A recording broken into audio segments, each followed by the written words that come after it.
À 69 ans aujourd'hui, Christian Clavier est sans aucun doute l'un des derniers monstres sacrés du cinéma français.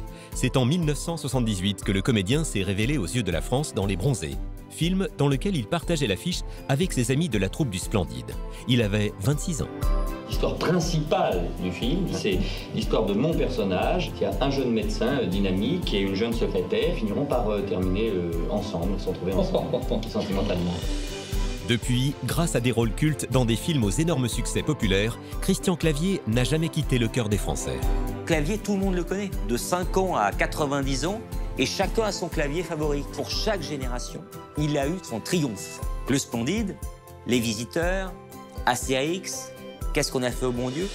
Avec plus de 90 films au compteur, l'acteur a donc su imposer son style inimitable sur plus de 40 ans de cinéma français. Clavier, c'est un rythme, un regard malicieux, peut-être qui est prêt à se foutre un peu de ta gueule. Je suis un acteur qui aime bien se changer, qui aime bien les costumes, qui est un acteur dit de composition. Et en même temps, je joue beaucoup sur moi. Alors les deux réunis font ça. Il a vraiment une marque, quoi, Christian. Comme avec De Funès, on savait ce qu'on allait voir. Et Christian, il cultive ça. Comment se passent les retrouvailles avec les visiteurs? Attends, le gueux! Christian m'a toujours épaté parce que c'est un type qui, d'abord, c'est un super acteur, qui a un sens du comique, de la dérision. Et en plus, c'est un garçon extrêmement intelligent et qui a un discours, une dialectique mordante, ce qui fait que c'est difficile de discuter avec lui et d'avoir raison. Il est très nerveux dans sa façon de penser, c'est-à-dire qu'il faut vite comprendre, quoi. Tu vois, si tu comprends pas vite, il s'énerve tout de suite, il dit bon, enfin, c'est pas grave, prochaine fois.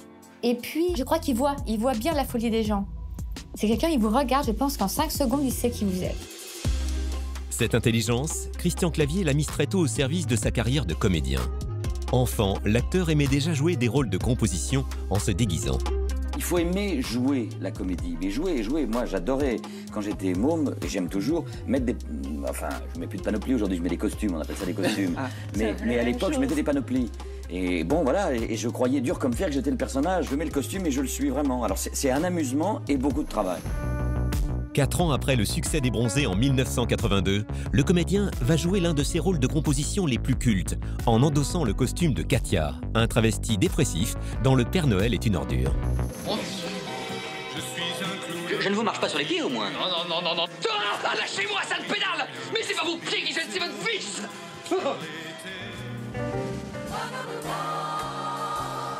Une performance magistrale qui reste dans la mémoire de tous les Français, dont celle du réalisateur des Bronzés, Patrice Lecomte. Le travesti du Père Noël est une ordure est pour moi un chef-d'œuvre absolu. Tout est drôle, mais il me fait pisser de rire. Enfin, il n'est pas le seul, parce que ce que fait l'ermite face à lui, c'est merveilleux, c'est pas la question. Ils sont tous très au point. Mais ce que fait Clavier, avec un talon pété et son espèce de fourreau léopard... Le personnage est extrêmement dépressif, déjà vexé quand vous lui dites bonjour. Bonjour. Katia, le travesti, rôle que Gérard Jugnot avait refusé parce qu'il voulait pas se raser la moustache. Et où il dit cette réplique culte que j'adore, vous êtes myope du cœur, des yeux et du cul. Voilà, quand il essaye de séduire le personnage incarné par Thierry Lhermitte. C'est le personnage que je préfère de lui, parce que c'est très drôle. Jamais c'est caricatural si on veut, mais ça n'est jamais vulgaire. Mais c'est ça, je suis un anormal. Je n'ai pas le droit d'être différent. Ah, du tout. Du tout. C'est parfois un peu pathétique et émouvant, parce qu'on sent que ce travelot est quand même largement à la ramasse, quoi.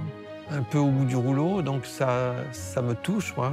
Et il arrive dans ce personnage, à jouer des notes très rares, pas convenues du tout. Alors qu'un personnage de travesti, on en a vu peut-être pas 140, on en a vu un paquet. Et là, ce qu'il fait, lui, c'est une création exemplaire. Et une fois de plus, je me suis fait piéger. Merci pour le réconfort. Non, mais je vous en prie. Je vous en prie, un peu d'humour. Au moment de sa sortie en salle, le film tiré de la pièce de théâtre du même nom connaît un succès mitigé. On lui reproche un ton trop subversif pour l'époque, comme s'en souvient l'actrice Josiane Balasco. Le Père Noël qui avait pas, il a pas mal marché, mais c'était pas un raz-de-marée. C'est vrai que pour l'époque, ils allaient loin, ils s'autorisaient tout, c'était quand même très, très osé. D'ailleurs, à l'origine, le film ne s'appelait pas Le Père Noël est une ordure, mais portait un nom encore plus provocateur. Quel était le premier titre du Père Noël est une ordure? Je crois que c'était Père Noël s'est tiré une balle dans le cul. Mais ouais. Ce qui était quand même aussi effrayant. C'est complètement fou, quoi. Oui, mais c'était l'époque. C'était n'importe quoi. On avait écrit ça juste après les bronzés fonds de whisky, qui avait été un semi-échec, bizarrement. Et donc, on s'est dit, maintenant, on va écrire ce qui nous passe par la tête, ce qui nous fait marrer. On a écrit cette folie. Et ça a fait un scandale, ce titre, Le Père Noël est une ordure. On avait été interdit d'affichage. En Belgique, il y a eu un truc, c'était formidable, c'était le Père Noël, entre parenthèses, pas le vrai, est une ordure. Mais au fur et à mesure des années et des diffusions à la télévision, la comédie va réussir à rentrer dans le patrimoine du cinéma français. Le Père Noël est devenu culte au fur et à mesure des diffusions télé, des ventes de cassettes, de vidéos. C'est grâce à la télévision que ces films-là sont devenus cultes. À force d'être repassés, ils sont rentrés dans la famille. Et aujourd'hui, ça fait partie de nos films cultes. Je pense que c'est le film préféré, quasiment l'un des films préférés des Français, qui repasse à chaque fête de Noël, à chaque fête de fin d'année, qu'on peut voir des dizaines et des dizaines de fois avec des répliques cultes. Enfin, on se lasse pas du Père Noël est une ordure. C'est tellement bon. C'est des films quand même qu'on peut revoir des milliards de fois sans jamais se lasser.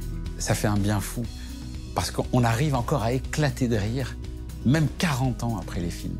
Et ce qui est fou, c'est qu'ils étaient avant-gardistes. C'est toujours étonnant de voir que les gens dont les parents n'étaient même pas nés quand le film s'est fait. Ils sont faits il y a 40 ans, hein, vous voyez.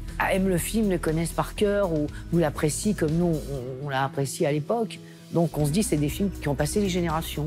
Voilà, ça c'est plutôt valorisant, mais plutôt réjouissant pour nous de savoir qu'on a raconté des histoires qui continuent à faire rire les gens.